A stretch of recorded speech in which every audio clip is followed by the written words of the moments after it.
जल संकट अब सिर्फ ग्रामीण समस्या नहीं बल्कि शहरी अस्तित्व का सवाल बन गया है। ऐसे में इंदौर जैसे शहर जहां पर स्वच्छता में लगातार नंबर 1 का तमगा है, अब जल प्रबंधन के क्षेत्र में भी मिसाल बनना चाहता है। इसी कड़ी में ब्रिलियंट कन्वेंशन सेंटर में एक महत्वपूर्ण कार्यक्रम का आयोजन हुआ, जिसमें कलेक्टर आशीष सिंह ने जल और उपयोगित जल के समुचित प्रबंधन पर बल दिया।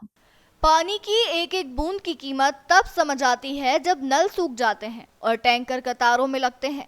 इंदौर की स्मार्ट सोच अब जल प्रबंधन को भी स्मार्ट बना रही है। कलेक्टर आशीष सिंह ने मंच से जो बातें कही वो सिर्फ इंदौर ही नहीं पूरे देश के लिए दिशा देने वाली है।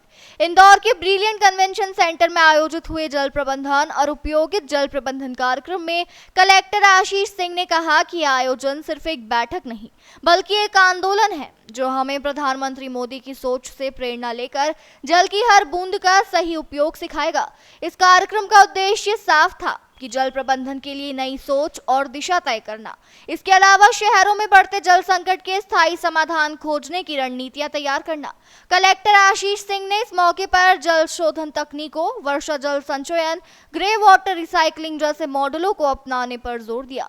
उन्होंने कहा कि इंदौर का लक्ष्य सिर्फ स्वच्छता में नंबर 1 बने रहना नहीं बल्कि जल प्रबंधन में भी भारत का मॉडल बनना है। तो जनरली हम दूसरे शहरों में देखते हैं या इंदौर में भी देखते थे, जब कभी भी हम छोटी सी गली से गुजरते थे, सड़क पर से गुजरते थे तो कहीं न कहीं हमको सीवर जरूर बहता हुआ दिखता था। और आज हम लोग देख रहे हैं, आप लोग भी इंदौर घूमे होंगे, आते रहते होंगे, कि हम लोग इवन जो पेरिफेरी एरियाज जो हैं, पेरी अर्बन एरियाज हैं, वहाँ पर भी अगर चले जाएं तब भी किसी भी तरीके से हमको सड़कों पर सीवर बहता हुआ नहीं दिखता है। ये चीज़ हम लोगों ने इंदौर को नंबर 1 बनाने के समय जो दूसरे कदम चल रहे थे उस समय इस पे बहुत ज़्यादा फोकस किया था। जिसमें मनीष सिंह जी कमिश्नर थे, मैं जिसमें म्यूनसिपल कमिश्नर था, बाकी सारी कोई भी फाइल हम लोग वापस कर देते थे। लेकिन अगर कोई इस तरीके की फाइल आती थी कि हाँ सड़क पर सीवर है, उसको हमको सीवर लाइन को सेकेंडरी लाइन से जोड़ने के लिए या सेकेंडरी लाइन से प्राइमरी लाइन को जोड़ने के लिए हमको कोई काम स्वीकृत करना है, कोई पार्षद या कोई जेडो हमारे पास में आता था तो हम लोग उस काम को शत-प्रतिशत स्वीकृति देते थे, कभी भी उस फाइल को वापस नहीं करते थे। तो ये दिखाता है कि कितना जरूरी है सीवेज मैनेजमेंट किसी भी शहर के विकास के लिए, और खासतौर पर उसको स्वच्छ रखने के लिए। एक जो पहले कॉन्सेप्ट होता था कि हम लोग एक बड़ा एसटीपी जो है वो बना देते थे शहर के बाहर जाके, निश्चित रूप से अब वो संकल्पना चेंज हुई है और अब डिसेंट्रलाइज एसटीपीज का जो कॉन्सेप्ट आया है उसके पीछे भी लॉजिक यही है कि हम लोग छोटे छोटे एसटीपीज बनाकर जो हमारा सीवेज है उसको ट्रीट करें और जो पानी है उसको हम किसी न किसी तरीके से रीयूज में लें, क्योंकि पानी हमारे लिए कोई बहुत ही बहुमूल्य संसाधन है। इसको हम वेस्ट नहीं कर सकते हैं एक एसटीपी शहर के एकदम डाउन स्ट्रीम में बनाकर और उसको हम लोग वापस वैसे ही जाने दें। एक रिसोर्स के रूप में पानी का वेस्टेज है। इसलिए अब ये जो नया कॉन्सेप्ट आया है डिसेंट्रलाइज सीवेज ट्रीटमेंट बनाने का, उसके बाद ही आया है और मुझे लगता है कि आप लोगों ने क्या क्या इसके टेक्निकलिटीज़ हैं, नुआंसेज हैं, सब वर्कशॉप में देखे होंगे। और मैं हमेशा ये बोलता हूँ कि अभी इंदौर में हम लोग बाकी सब काम तो कर चुके हैं, लेकिन जो नदी शुद्धिकरण वाला काम है जो बिल्कुल आपकी इस वर्कशॉप से भी जुड़ा हुआ है, उस पर अभी हमको काम करने की ज़रूरत है। हम लोग लगातार काम कर भी रहे हैं। जैसे कचरे का हमेशा अगर कोई मुझसे बोलता है कि इंदौर कैसे नंबर 1 बना, तो मैं हमेशा एक ही चीज़ बोलता हूँ कि अगर डोर टू डोर कलेक्शन हमने ढंग से कर लिया तो हम लोग 90% या 99% अचीवमेंट जो है स्वच्छ भारत मिशन में पा लेंगे। उसका कारण यह है कि अगर एक बार कचरा किसी तरीके से ज़मीन पर आ गया, अगर घर से बाहर या गाड़ी से बाहर आ गया, तो वापस उसको जाने में जो 6, 7, 8, 10 घंटे लगेंगे ना, उसकी उतनी एफिशिएंसी रहेगी उठाने की, और उस बीच में वो दिखता रहेगा।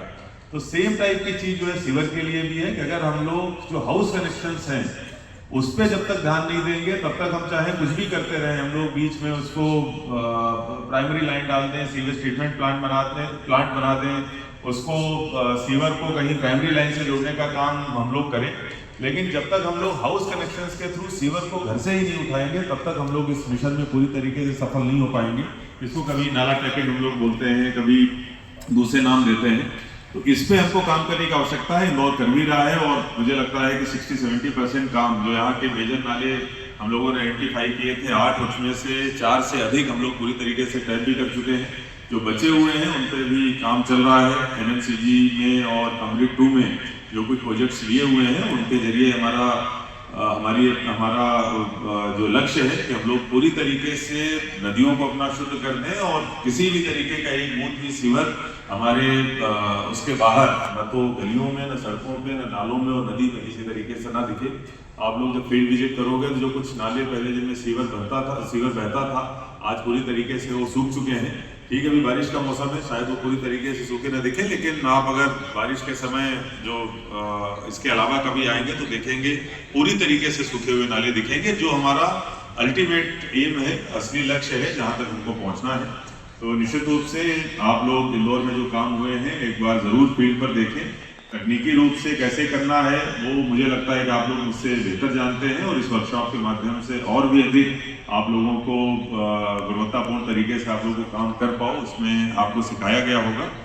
एक बार पुनः इस वर्कशॉप करने के लिए मैं संकेत सर का और उनकी पूरी टीम को बहुत बहुत धन्यवाद देता हूँ और उम्मीद करता हूँ कि इसके बाद जो इंदौर में काम हुए हैं ऐसे काम हमको प्रत्येक शहर में देखने को मिलेंगे। इंदौर से नेशन टाइम की रिपोर्ट।